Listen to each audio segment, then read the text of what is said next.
Good evening, everyone. Thank you so much for tuning in tonight to Buying Black with Kim Steward. I'm Kim Steward, owner of Kim Steward Photography and the Steward Boutique. And you know this show is about, let me get my little cue right here, collaboration over competition. It's where we showcase Black and Brown businesses from all over. And today I have a very, very special guest. It's my soror, my adopted personal, my chapter soror at that, Latrice Penn. Let me tell you a little bit about her. Latrice Penn is the creative force behind Le Penn Designs based out of Southfield, Michigan. Le Penn Designs was originally founded in 2007 by her and her husband after wanting to create a family business that would cater to her passion for creativity. Her love for designing began during her undergrad years at Wayne State University as a member of Delta Sigma Theta Sorority Incorporated, where she was allowed to design special pieces for chapter events. She later realized that her creative talents were a true gift from God and that her career path would end up being much different than originally planned.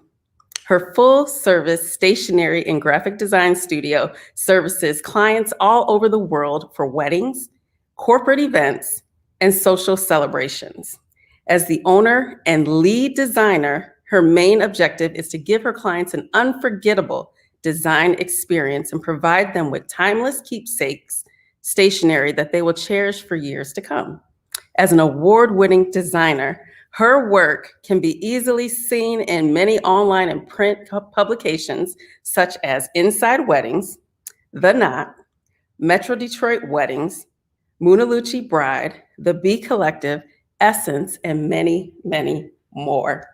When she isn't designing, she spends time with her husband and two boys dining out, road tripping, playing board games, and catching some great movies together. If you all can welcome, I wish I had one of those little buttons to have a big round of applause, my soror, Latrice Penn. Hey, Latrice, how are you? Hello, good. Thank you for that wonderful introduction. I'm so happy to be here. Yes. Thank you so much for coming on the show. I'm so happy that you're here. I'm so excited. Me too, absolutely. Yeah. So everyone that is watching, I ask that you please like and share this so we could just get it out to the masses because you have so much information to give and I just can't wait to get into it. So I already said how you got started. So tell us like the deep down, how did you really get started after, doing the pieces for the sorority and things like that? How did you say, what, got you to say, okay, this is it. This is what I want to do. Right.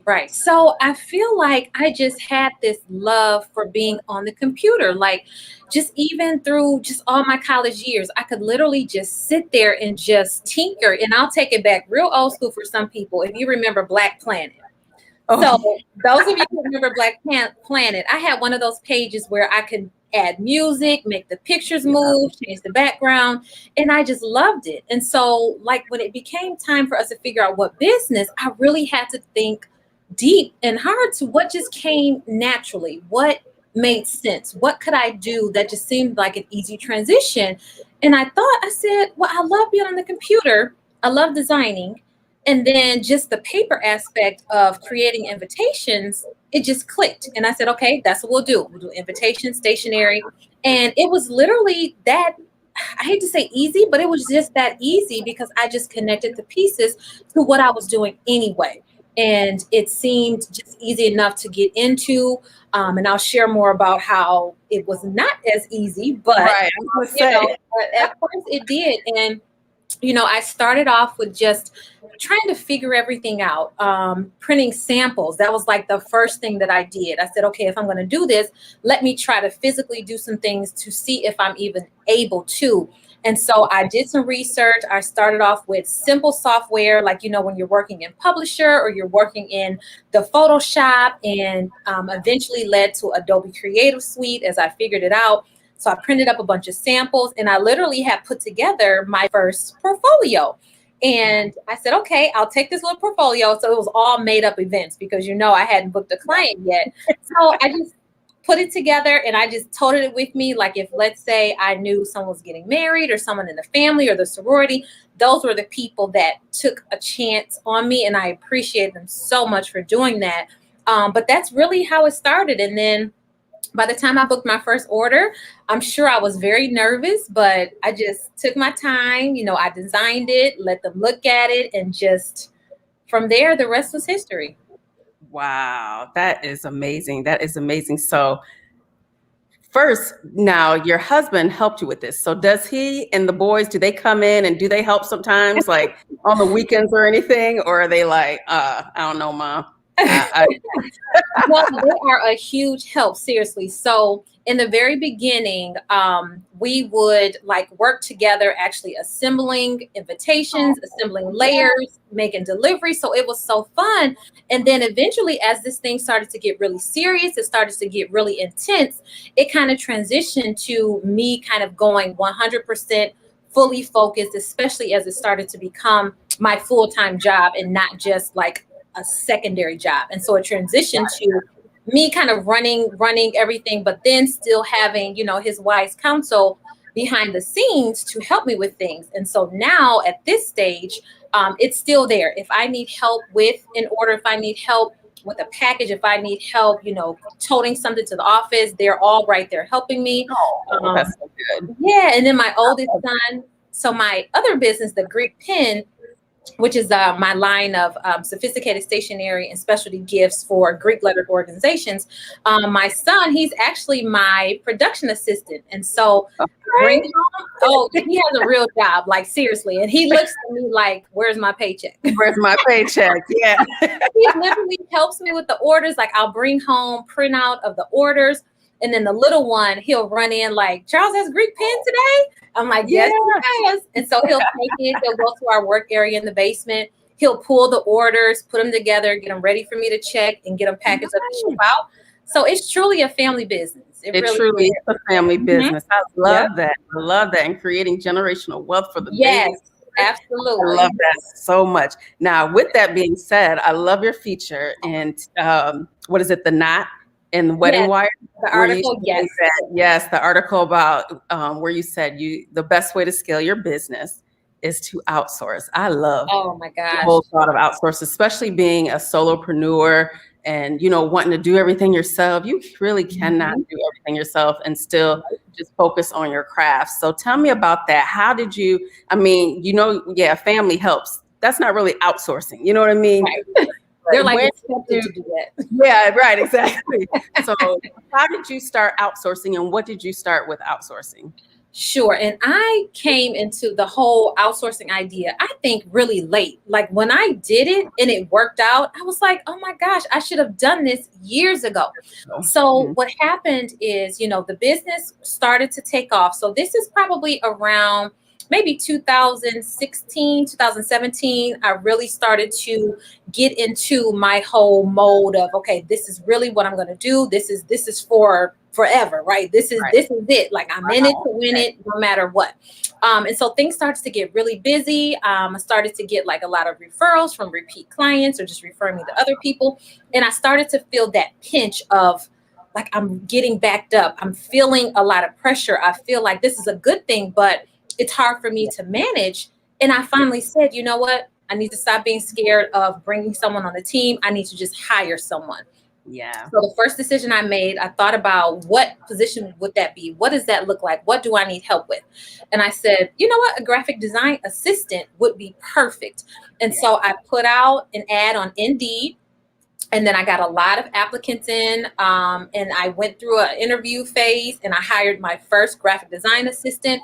And it was like the best decision ever. And it was one of those things where it paid for itself because it allowed me time to focus more on design and getting in the clients. And then she assisted with doing some of those tedious things that was taking away too much of my time.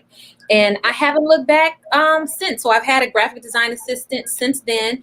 And now I'm in the position where I'm looking to add a third person to the team just to help more, around the studio, running errands. And again, so I can focus on what brings in, the income and the revenue. So that's where my attention needs to be. And then whatever I can delegate, comfortably, then I'm definitely looking forward to doing that.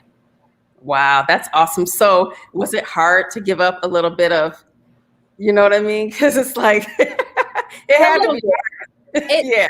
it is because, like you already said, we think that we can do everything ourselves. We think that we're superwoman. And, we have, the family at home and, we have our household, we have our business, and we're like, I can do this. I got it. So it was hard. And so that's why I'm like, okay, just take baby steps. Like, Baby what steps. can you delegate where you don't have to totally micromanage it, but you just have to review like what they're doing. So I'll give you a very good example. A lot of the work that my design assistant would do would be setting up envelopes with guest addresses or setting up place cards. And so that's something where she can set it up, takes that workload off of me. I can review it, make sure it looks good before I send it to the client. Client reviews it, we're ready to go to print. And so I'm not yet ready to let go of the major things just yet. I think I'll always have some hands in there when it comes to like interacting directly with my clients. I don't think I'll ever let go of like consultations and direct contact, but the other stuff, I think I could. That's awesome. That's awesome. Yeah. So what advice would you give someone wanting to pursue either a business like yours or just a business in general? And we see your comments. Good evening, everybody. Hey, Kim, we love you guys. We love you too. So what advice would you give someone that's thinking of pursuing a business? Because it's scary. It could be a little bit scary and unpredictable. It's very scary, but my biggest thing is just do it. If you feel like this is something that is just tugging on you, you feel like it's a passion that you have, it's something that is a gift to you where you cannot stop thinking about it. Like you are eating, sleeping, breathing, whatever this thing is, and you just can't let go of it. That could be a calling that you have to do it. And so the first step is to do it. One of the worst things that can happen is you make a few mistakes, but that is going to happen. I still make mistakes, and I've been doing it as long as I have.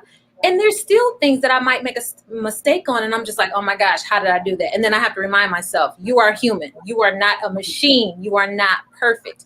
And so I think that you just have to make that first step to commit to actually doing it. Once you make that step to doing it, do your research on whatever it is you want to do. That is what I truly did in the beginning, especially as a self-taught graphic designer. I read a ton of blogs. I read articles. I watched YouTube videos. I listened to podcasts, like you name it. Yeah. I was in it fully in, just trying to see if I can figure it out. But the thing is, when you do all of that, you have to be prepared to do the work. It doesn't matter how many things you listen to, how many books you read, how much advice you get. If you're not really ready to do the actual work, then it's probably not going to work out the way that you want to. And I think that's where a lot of people, unfortunately, might fall short because they think that it's going to be this overnight success, or they think because they've been doing it for 2 or 3 months that they should have this huge clientele, that they should get their ideal clients. Like, no, it literally could take you a year, 2 years, or more. It just takes time, So it's like packing your patience, being ready to do the work, and just being all in, fully committed, sacrificing. Maybe you can't hang out on the weekends because you need to hone your craft and work on your business. That is a sacrifice you're going to have to make. That is amazing advice. I like that. And that's the problem. People think it's an overnight success. You are very successful in this. I mean, you have done a great job. How long have you been doing this? And you're probably not even where you want to be right now either, are you? Listen, I have to keep my goals going, right? Like we have to keep setting goals where we want to get. But when I say I took everything as like a slow, natural growth. I did not get my own office space until probably about 3 years ago. So everything has been a really slow growth. And even with that, I started with a very small 1-room office just to make sure I could do it. I've never been one to, as bad as this might sound, to just do a full jump, even though the parachute is not open. I'm just too cautious for it. But I know there's this thing out there where people are like, just jump, it'll open on the way down, you'll bounce on the back. But I just have to just make sure I'm ready. And so I'm going to do a lot of research. I'm going to take notes. I'm going to have pros and cons. And so with that, I feel like that's helped me because every move I make or each growth level has just been what I think very organic, where it just naturally happened that way. I didn't force it. I didn't jump Right. into, oh, I just want a beautiful office space. And so I'm going to go get this $1,000 office Right. and figure it out. But I just want it. Like, Yeah. no, I'm Oh, no, like, no. Yeah. no, I'm going to No, work no, from no. home. I'm going to Because do a one overhead room. is something else. Yeah. If you're not Something making that else. money, then you still got Absolutely. rent to pay. You're going to Yes, be, yeah. Yeah. absolutely. So just making sure I'm making the right decisions. And then, like I mentioned, my family being a big part of it, all the decisions that I make, I'm including them. We're talking over it. Does it make sense? Should we do it? And my husband has always encouraged me to push me. He has to be the one to push me like off that Yeah. ledge, right? Because I'll just Oh, be yeah. standing there like, I can't do it. I'm I nervous. And he's know. like, just go. So, and that works out. Oh, I love it. I love it. It's always good to have a supportive spouse by your Yes, side, because sometimes they believe in you more than you believe in yourself. And absolutely. yes, I Absolutely. agree with that because my husband is the one that bought me my camera because, I'm very frugal. Love I, it. I won't say cheap, but I'm like, that camera is a lot. I would not spend. Right. And look at that, a gift to use for your gift. Like that is beautiful. Yeah, That is so great. Yeah. yes, it's amazing. It's amazing. So, what is a common myth that you have that people have in your industry that you just want to break down and debunk?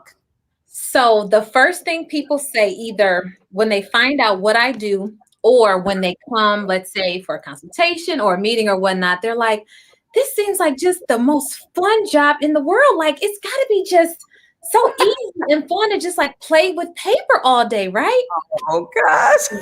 Listen, Linda. Right. Listen, Linda. No. Listen. So let me preface this by saying I absolutely love what I do. Like it doesn't even feel like work, right? So let me just get that part out of the way.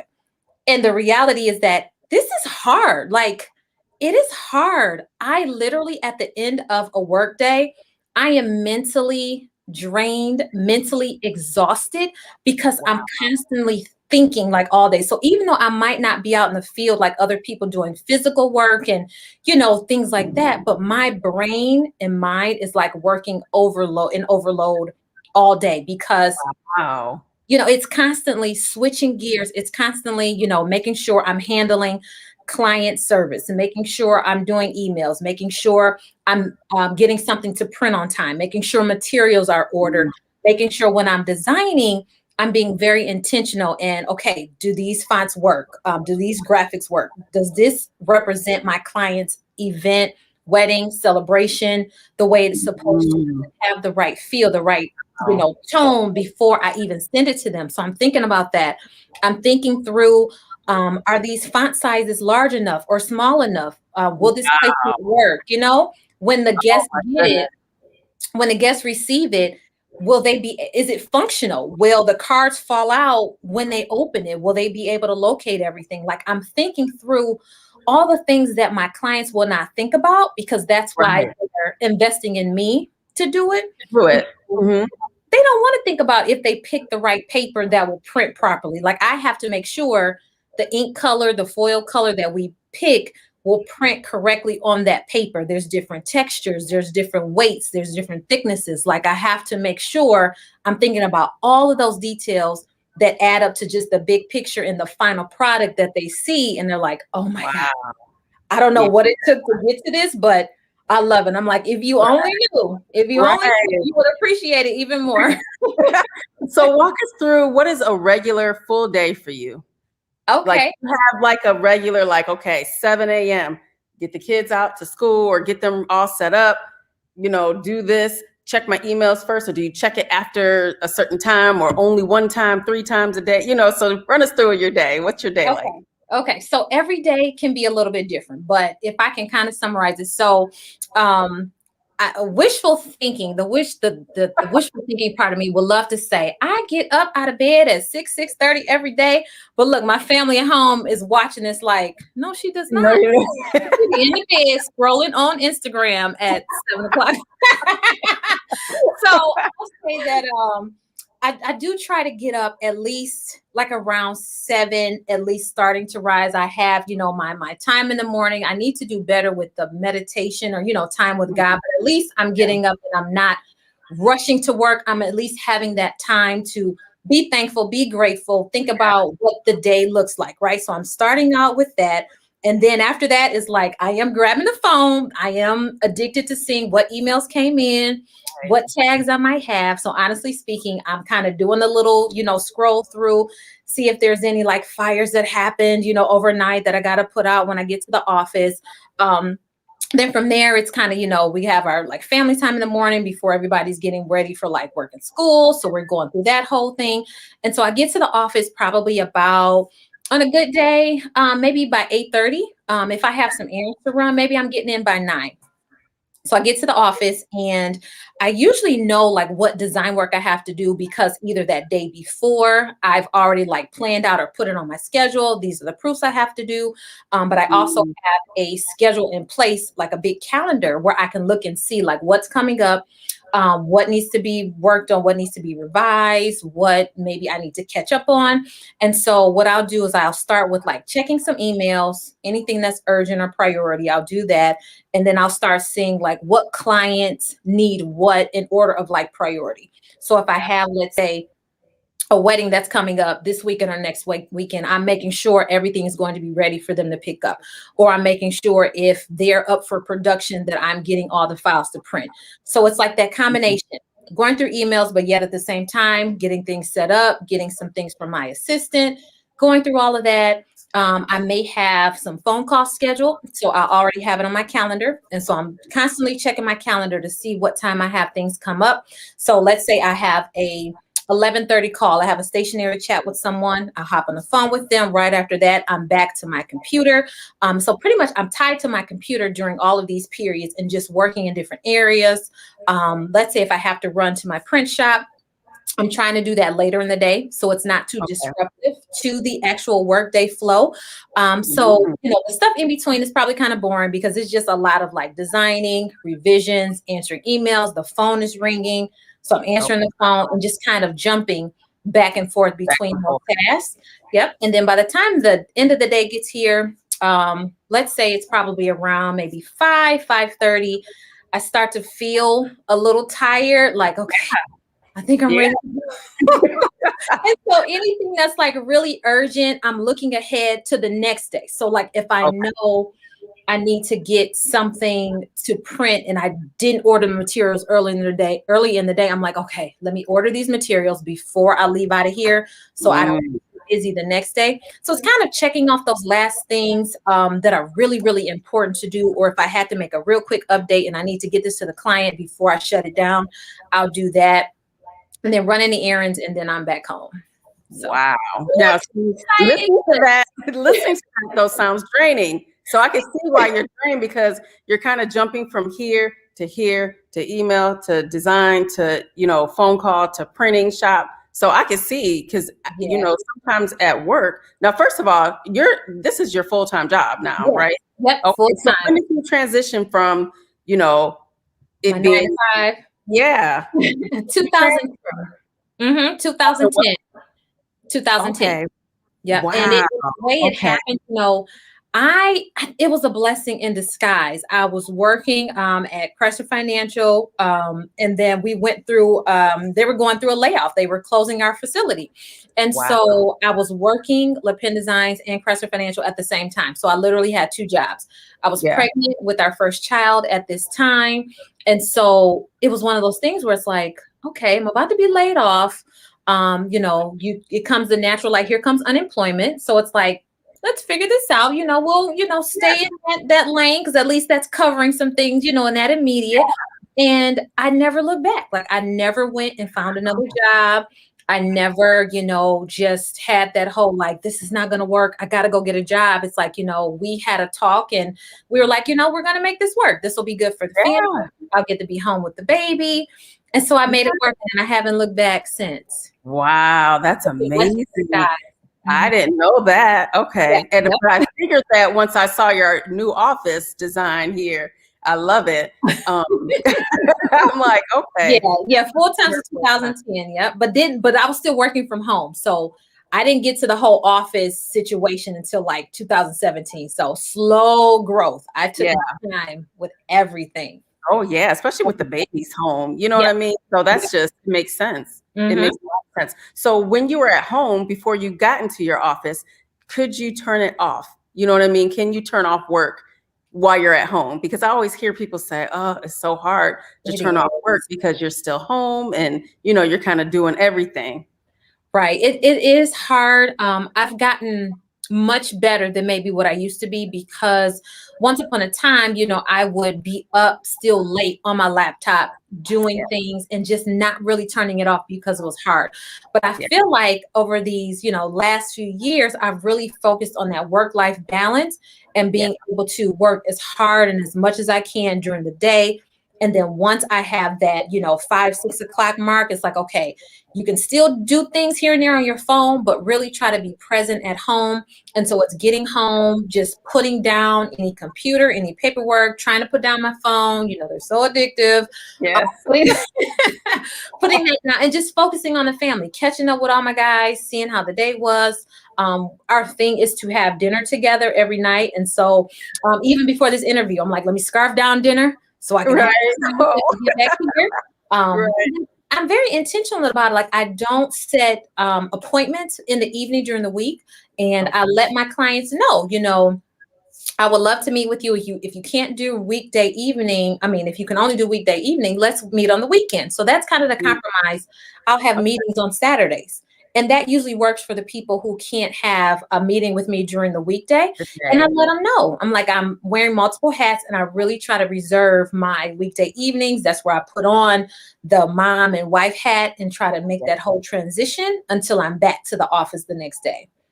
I love that. I love that. So to work with you, will Mhm. somebody have to be in person with you or do you do a virtual? Because I'm thinking stationary, you could service the whole world pretty much. You know what I mean? Yes, So how does yes. that Yes, I'm work very out of town? fortunate in that aspect. So it's so funny that even though I'm based here in Metro Detroit, Michigan, I think like probably over half of my clients are out of state. That is the crazy part. And people are like, "What? Are you serious?" I'm like, "Yes." Like I get Oh my gosh. yes, a lot of clients out of state. And so even before this pandemic hit, we were having virtual consultations. I would set it up Okay. with them. And then what'll happen is we'll review everything on the computer, kind of just like we're sitting here now, where you can see that you can still see like the invitations and the Yeah. colors and the different things like that. So I'm like opening them up for them, giving them that full experience, holding things close to the camera so they can see. And then if we need to send paper swatches in the mail, I'm doing that. Or if I have some clients, where they're undecided, excuse me, between certain colors, I'll drop that in the mail for them, and it really works out. And I Wow. think a lot of it is because they really do trust me. Yeah. Um, to Oh yeah. know that, and I tell them too. I said I will never put something out there that I'm not proud of. So Oh, definitely. if it's not going to work or if something we've picked is not just meshing well, I'll give suggestions on what we can do to change it because I want you to be satisfied and happy. And I want to be happy to display it in my portfolio as well. Yeah. So I think because we have that trust factor, I have enough like good reviews or I have enough referrals from like planners and previous clients. They're comfortable with working with me at a distance. And so it really works out. And lately, because of the pandemic, I've been having virtual consultations even with people here in Michigan. Yeah. But Yeah. hopefully in a month or two, I'll be comfortable and have people start to come in the office again. And then Yeah. we'll be able to have that human connection interaction again, hopefully. Oh, I love that. I love that. That's so cool. You probably are already motivated because you're doing so well, but how do you stay or how did you stay motivated? Because, as an entrepreneur, I'm thinking sometimes you just are like, you know what, I'm gonna throw in the towel. This is Mhm. so what did you do to stay motivated? Because I know somebody needs to hear this. Somebody Yeah. somewhere, you know what I mean? Because some days you're motivated, you're hyped, you're all, yes, today's gonna be a good day. Then some days you're like, you know what? I Mhm. need motivation. So how did you get that Mhm. motivation? So, and I agree, it's hard. It's really hard because just the road in entrepreneurship, it's not for the faint of heart. I'll be the first one to be just brutally honest with you all. It is a lot on you. There's a lot of peaks and valleys. And so the motivation part can be a struggle if, let's say, you're just having some rough weeks or you're not booking clients, but then next thing you know, it turns around. And I think with me, I've had quite a few moments where I wanted to quit, like where I thought maybe this was not what I was supposed to do, or I just wasn't where I thought I should be in all those years. And so I think that's the hard part, where you've been doing it, let's say 2, 3, 4, 5 years, and you're not where you think you should be. And so I don't know if I have like a magical answer for staying motivated. I think what helped me, of course, is the family support ultimately, like we already mentioned, the spousal support. But for people, let's say, that don't have that support, I think it's just staying encouraged that even if it's one person that comes back and tells you, I really enjoyed working with you, I loved your product or your service, that was awesome. Even if it's just that one every now and then that you get, use that to your advantage. Use that to know that even if you're not impacting the hundreds of people yet that you want to, if you at least have one person that reaches out to you, compliments you, recommends you, that is something to keep going. And that makes it worth it to keep going, because you're going to have days where you want to throw in the towel. You want to quit because it's hard. So I think if you kind of prepare yourself mentally to know that, okay, I'm going to go down this road of being an entrepreneur, having a side hustle, mentally prepare yourself that it's not going to look pretty all the time. There's going to be a lot of lonely days. There's a lot of sacrifices that I've made where I've missed like events. I've missed certain things. I've missed hanging out. I've missed just not doing all of those things like my peers were doing, because I was so focused on what I was trying to build and what, I knew could be great. So it's like, just kind of mentally prepare yourself. And I think between that, and again, if you just have, those couple of people who compliment or tell you how much they enjoyed it, kind of hold on to that and keep using that as your motivation to keep going. Use it as your motivation to know that you can be great. And know that if you see someone that looks like you doing it, you can do it too. So if they can do it, like, tell yourself, I can do it. Yes, absolutely. I can do it. Yes, I totally, think the meditation, prayer, scripture, devotionals keep me motivated for sure. And my circle. Sometimes you got to get people in or out your circle to keep you motivated, because you can't have haters in your circle or Debbie Downer in your circle, things like that. Sometimes you just really have to have motivated people, like-minded people in your circle that are like you, that, you know what I mean? Just stay. And that's a great point you bring up. And I think that totally slipped my mind, but I couldn't agree with you more. I have been fortunate enough to surround myself with a lot of like-minded people who they are entrepreneurs or had a side hustle, or, they're doing both full-time job and, their full-time business. And you're absolutely right. And shame on me for forgetting that important part, but that helps with the motivation. When you're with a group of people and you're both striving after the same goals, it does help. It's a beautiful thing where you can come in there and that's where you can vent. That's where you can say, you guys, you won't believe what happened today. Or have you guys ever struggled with this or that? So I think that is so important. So I'm so glad you mentioned that. And then on top of that, with constant prayer, for sure, constantly talking to God. Like, I have days where I literally be like, I'm like, God, what is going on? Like, what am I doing wrong? Like, come on. But then I'll have another where I'm like, for real? Like, this happened to me?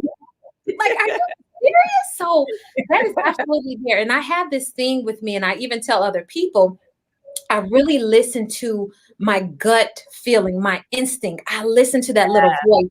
And I know that little voice is God talking to me, but I call that voice my grandfather in heaven, my guardian angel. I say that's him, my papa talking to me. I'm like, Papa was talking to me today, and he told me not to do that. And when I am not lying when I say that listening to that voice has saved me from some major errors, some major things that would have cost me a lot of money. When I have not listened to it, I'm telling you, whatever it was went wrong. And it could be as simple as double check that file one more time because I think you missed something. And I know it might sound crazy to some people. No, I understand that. I've had that before too. Oh my, it happens all the time. And I step back and I do it and I'm like, oh my God. Thank you, Lord. Yes, I know. Yes. And then, but what about the moment where you don't listen? And then whatever was supposed to go wrong went wrong, and you're like, oh my gosh. Like I knew that. Yep, like I knew that. Yes, I listened. It's so real. It's so real. Like it's crazy. Like it blows my mind. I'm like, I cannot believe that. Like I cannot believe I just fixed that. Listen to that. You gotta listen to the inner voice. Yes. So speaking of that, I know God instills, those ideas into you. So tell me about your new line, the Greek pen. Oh yes, and thank you for bringing that up. So my new baby, my third baby boy. Out there, yes, all the sorors out there. You gotta listen to this. So I started this new division of just my stationery world where I'm connecting the pieces. And just to give you a brief backstory, for years I just had this idea. I said, you know what? I think the Greek market, the Delta Sigma Theta market, whatever you want to call it, is missing really high quality stationery, like just really well designed stationery. And I had this thought in my head for years, like, you really should look at getting your license. Like, you should do it. I kept putting it off year after year, putting it off. And, if this pandemic has not taught us anything, it's that when you want to go after something, you better do it now. Do it. Yeah. Something you want to do, again, like we talked about, that business you want to start, the side hustle, just do it. And that's what happened for me last year. I'm like, you know what? Just fill out the application, get your coins together to pay for the license. Yeah. I went through a lot of the steps before I even officially put it out there. Like like I mentioned, I always have to plan. It's so ridiculous. I have to plan everything in my life. Like, everything. And so it's like I was planning this out. I'm taking notes. I'm like, okay, first you're going to apply for this license. And I moved as if it was already happening. Got it. So before I even was approved by headquarters, I was like, you're going to get the domain name, the Greek pen. You're going to make sure it's not taken. You're going to go ahead. You're going to grab the domain. You don't even have a website even existing. I grabbed the domain. That's smart. I went through Oakland County. I filed the DBA. I started to write out what products I wanted to have. I started to think about what kind of designs I wanted to do, what I wanted the offerings to look like. And I literally just planned all the little steps, kept it in my notebook, didn't release anything, didn't do anything with it. And then one day, I was checking like the site, or I saw my name pop up and I was like, oh my gosh, it happened. My application went through. They deducted the money. My name was on the website. And so I was so excited. And so it just happened. And so I'm starting off with, as I've mentioned, the license for DST. I would love to add other like Greek organizations to it, but it's like, again, that natural, organic license for everybody. Because it's really just, I think it's Delta and one other organization that you need a license for, right? We think about the sorority, all four. They're all licensed at different price points, but yes, technically to use their IPO and just anything trademark, you do technically need the license. Yep. And each one has its own rules, restrictions, and everything. That was part of the research that I did too. Like, let me just see how much it is for each of the licenses. So just to fast forward, I got all the back end stuff together. I went ahead, I put out the website, and I was like, okay, if you're going to do this, you should launch it by Founders Day. And so all of this was happening between, let's say, like October, November, December of 2020. Like, it all just came together quickly. Like, when I tell you, I was rushing through, like, showing my business and my family the branding. I'm like, you guys like this? Do you like this? What about this? What about this logo? What about these fonts? And it finally came together. I launched it Founders Day, starting off with note cards. I'm going to definitely have other products that I want to add, like notepads and greeting cards and gift bags and wrapping paper, wax seals, and like anything related to just stationery, desk sets, specialty gifts. I want it to be the one-stop shop where you can come there, let's say for a new initiate, buy them a note card. Now I want to get a gift bag to put in their shirts and sweatshirts that I bought them. I want to get them their own personalized stationery. I want to buy some ribbon to wrap around their gifts. Like, I want you to be able to go there and get the congratulations card, the happy anniversary card. So just give me a little time to roll out more products. Because right now it's only the note cards, but they're really good note cards. Awesome note cards. I've already used mine. So thank you so much for your support. I'm so glad you loved it. So we're starting with note cards, personalized note cards, but then I am definitely going to be launching some things soon. I know that we're coming into anniversary season and crossing season, and trust me, I am tapping on my own shoulder like, you need to hurry up, like put stuff out there.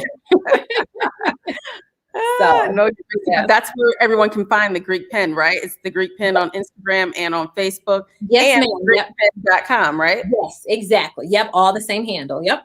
Awesome. I love it. Well, I still have a few more questions. We got to wrap up in a little bit. Okay. What? This is fun. I'm like, I know it's fun. I know the time went by so fast. So, what has been your most memorable client experience that you've had? I would definitely have to say last year, I think I would say probably right before the pandemic hit, I had the opportunity to submit for the first time an RFP. And what that is, it's a request for proposal. So a lot of times when you have corporate events and they have like their fundraising gala, they have just anything like on a big scale, and they want to put together their vendor team, they'll put out a request for RFP where people can submit their business and this is what I have to offer, right? So I had the opportunity to submit an RFP for the DIA, which is the Detroit Institute of Arts. For those that are not here in Detroit, they have a fundraising gala every year. It's like a really big to-do, this really big thing, right? And so I had the opportunity to present that. So I was excited just from even the moment of submitting it, because it's the first time I had to do it. And when I tell you everything, I was just like nervous, like I got to do this right. Let me do some research on the format for RFP, and I got to have all these extra insurances on top of what I had, and I have to just have all the documentation, right? That you submit. Like, it's a big deal. Like, it's kind of intimidating if you've never done it. So I submitted that, and then I received a notification that I had been selected as their official graphic designer and stationer for the gala last year. So when I tell you this was that quote unquote "mama, I made it" moment, like that's how that felt, and I would never forget that feeling.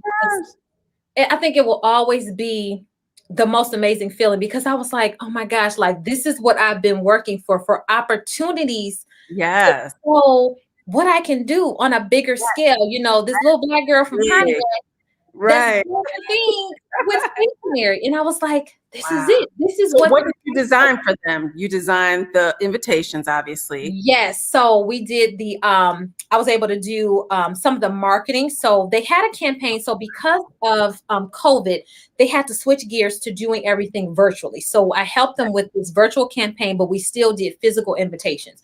And so as part of that campaign, I was able to design the letterhead that went out to the different donors and, you know, the guests and participants, some of the other like flyer communications for like the save the date for the event. And then a few other little things that they needed to send out. The main invitation, I was able to design and print that. And so I had put together this big team that came in, and we worked on the weekend to assemble and stuff and stamp 2,000 invitations. Oh my God. And so that alone was exciting too. And so that moment, I just will never forget it. It was just one of those things where it's like, oh my gosh, like this is what I can't even put into words. Like that's it. Wow, that's amazing. That's amazing. So cool. So what? Oh man, I forgot what I was going to ask you. Goodness. Oh, I just had it. I should have wrote it down. That's okay. Goodness gracious. Was it anything to do with like the business or advice or processes or? No, it was on the tip of my tongue. It'll come back to me. Okay. What do you know now that you wish you would have known when you first started? Oh, yes, that's a great question. Because let me tell you, when I first started, I knew nothing. I will be the first one to tell you. I made something out of nothing, as they say. Something out of nothing. Didn't have a piece of a design degree, printer. I had to get it all together, right? So, but the biggest things that I wish I knew back then would be the importance of really mapping out what your processes look like, what your systems should look like for your business. Yes. If no one has ever told you, let me tell you today. Workflow. That is everything. Yes. It's so critical. It's so critical because what you don't want to have happen is, let's say you're offering this product or service that is amazing. All of a sudden you do this for one person, they tell everyone, and now you have people knocking at your door, calling you, and you're like, wait, what do? I'm used to just one person at a time. Now I have 10 people that want this product or service. So the most important thing to do is document what your process looks like from beginning to end. Let's say you want to bake cakes and you're documenting, this is how I need to quote the order. I need to make sure I know how to price out these things. Next thing, this is how I'm going to present the quote. This is how I'm going to create their design or their sketch. Are you going to draw it out? Are you going to use a system on your computer? You need to document, what does it look like to, collect their money, to do their contract? What does it look like to fill the order? Like, how do I get the goods and materials that I need to make the cake? How do I bake it that day? How do I deliver it? How do I do if I'm going to rent a base? So documenting your process from the beginning to end.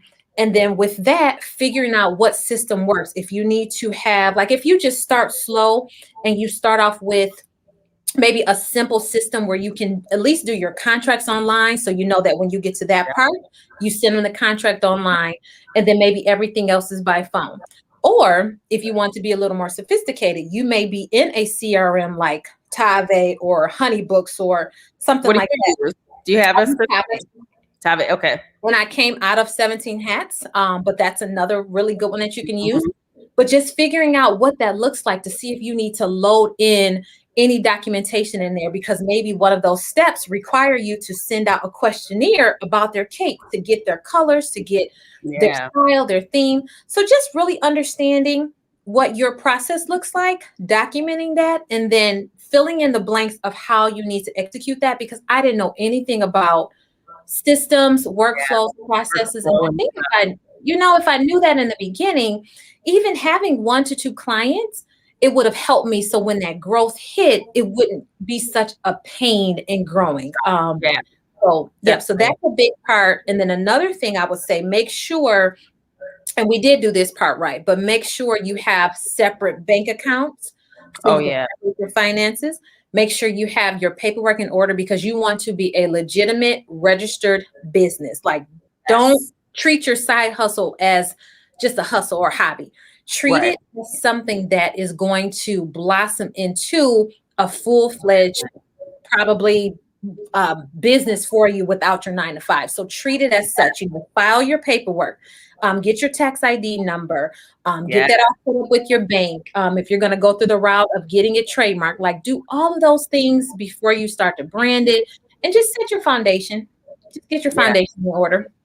That's awesome. That's I love that advice. And I remember what I was going to say.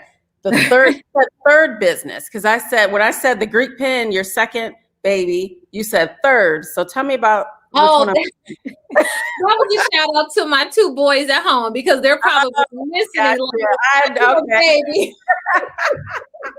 Okay, because I was like business being your third baby. So that's what I meant by that. Because I'm like, am I missing a business? Right. So with graphic design, because you also do graphic design, I just want to hit on that real fast. So graphic design meaning like you help with websites, or what is that? So the graphic design portion, I look at that as, of course, as part of the stationary invitations I do, there's graphic design work incorporated into that. So that's automatic, right? But the other side of graphic design is when I do like digital, let's say online only graphic design work for corporate, or I have a lot of small businesses I work with where they need a digital flyer created. They may need social media templates. They may need a digital thank you card or something designed. So that's the graphic design part of it, that I want people to know that I not only can design for paper and print, but I can design in that digital medium, because they're different. Designing for that digital medium is different than designing for print, because it does not translate in the same way. In the same way. Yeah. And I so love that. yeah, so with that also I do business branding. So that's helping you with the foundation of your business. So after you go through everything we talked about with like registration, trademark, getting everything set legitimately, then you go through that branding phase, and I'm helping you create the mood, the face of the business, the feeling of the business, which is not just your logo, but it's everything that goes with it. The fonts, the colors, the graphics, the patterns, everything. So how much does that cost to do that? So with that, so I have my pricing pretty good. Usually for like a nice branding package, usually starting at about $1,000 and then going up from there. The only thing that I'm not offering right now that I want to offer in the near future will be website design. So if, let's say, you have a web designer that's really good, but they don't do branding, but they will do a killer website for you, I help you with that first part of creating the brand, creating the foundation, getting the mood board, inspiration board together. You take everything that we do, you pass that over to your web designer. They have all the tools they need. They have a guide on how things should look, feel. Yep. And then they create the website for you. That's good to know. I like that, because I know a few people that have rebranded, and some people that just started off as it being like hobby or side hustle, and they want to rebrand and do something fresh and new. So that's really good to know. Because, because that part I don't know anything about. The pictures though, you know, like you can have some pictures on the site. right.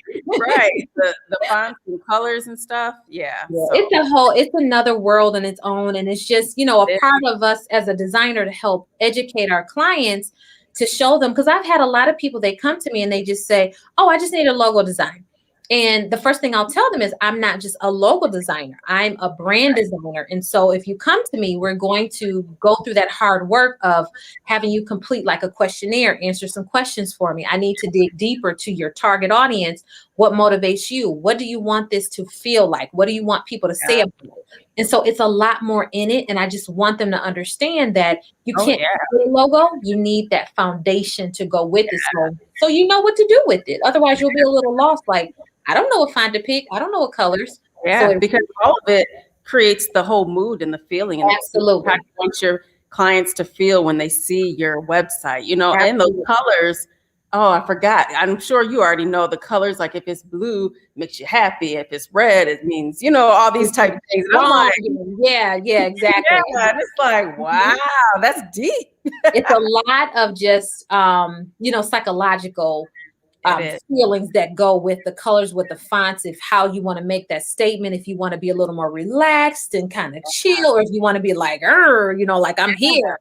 So it's all the typography and all of that work together. It's all a part of that system. I love that. I love that. So before we wrap up, let's go over again where people can find you and work with you from near and afar. So okay. Well, if you visit the link lepindesigns.com, from there, feel free to peruse the website. Like, I want you to check it out. I want you to look through the galleries. I want you to look through the services and the offering pages.